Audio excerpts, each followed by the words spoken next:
Hello.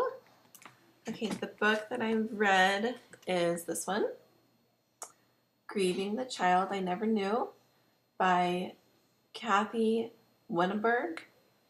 So I chose this book because it was written by a woman who has a Christian-based beliefs, and I believe in Christianity, and the majority of the clients that I serve are also followers of Christ. So I believe this book can be a very good resource for women and for families who wish to mourn the loss of their child, whether miscarriage, stillbirth, or fetal demise, through the healing powers of God.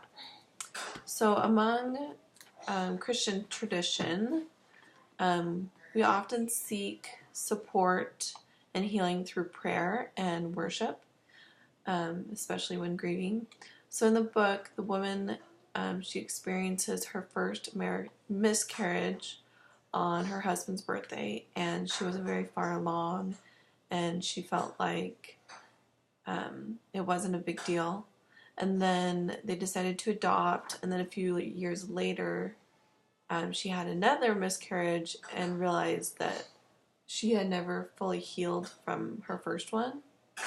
Then she had another and another. She had 4 miscarriages, and her fourth one happened on Good Friday. Her third one happened on Good Friday, and then her fourth one happened on Christmas Eve.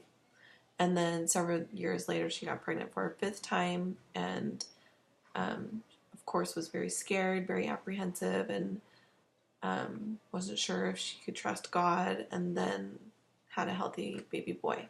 So of course not everybody's going to have a similar experience as her, but I think sometimes in the Christian community we find ways around loss, and sometimes people will say things like, well, it was what God intended. And that can be very hurtful for some people. It suggests that God wants you to suffer, or that He wants you to be unhappy. And I don't believe that. I don't believe that at all. I think the truth is that we really don't know what God intended or why we had a miscarriage or a loss of a child. And I feel very strongly that it's okay to be sad, and it's okay to grieve, and it's actually very healthy.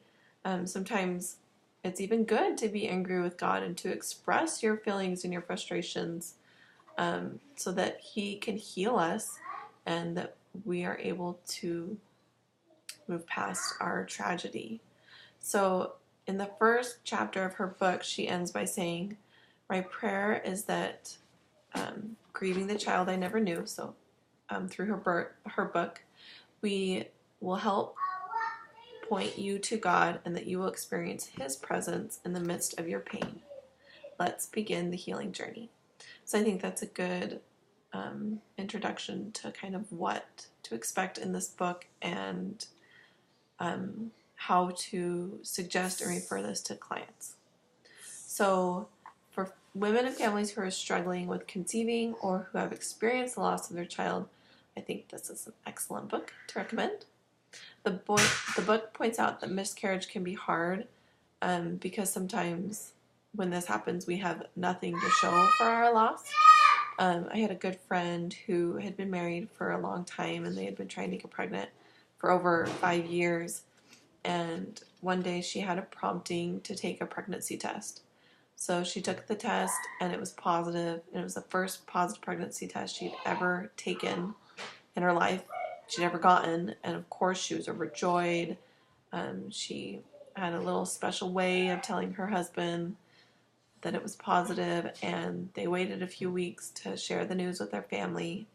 And when she was about 10 weeks pregnant, they shared the news with her family. And then the very next day, she started to bleed. And of course, rushed to the hospital and was told she was having a miscarriage.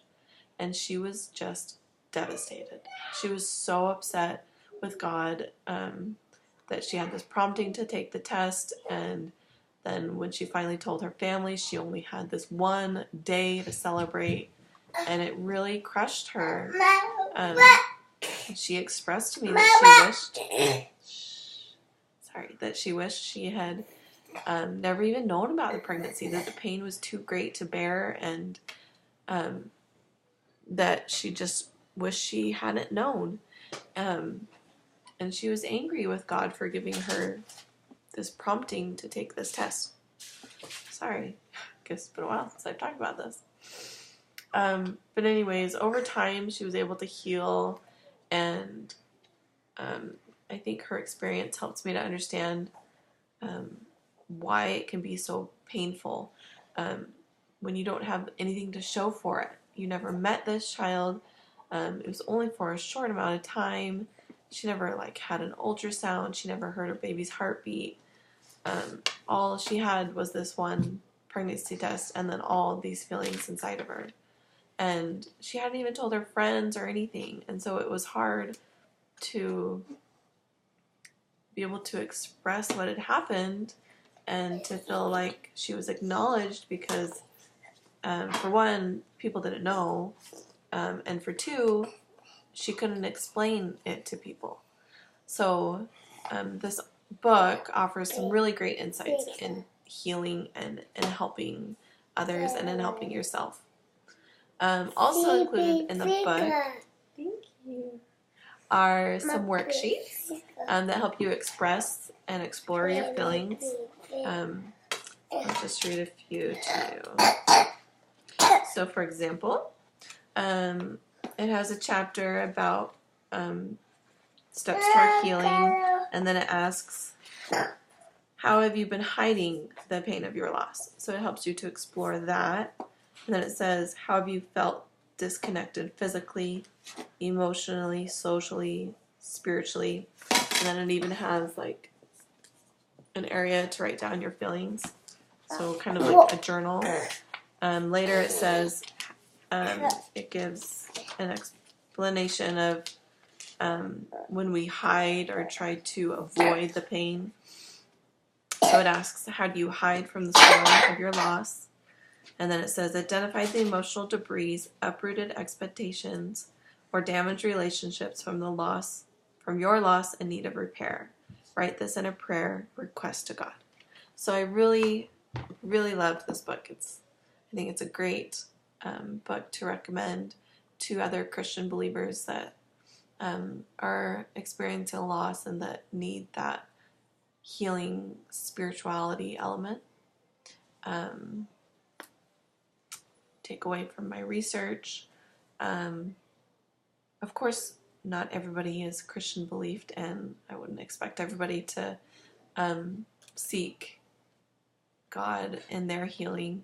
But for those that do, I think we can offer a lot of support through the community and just being there, just acknowledging that what happened to them was hard.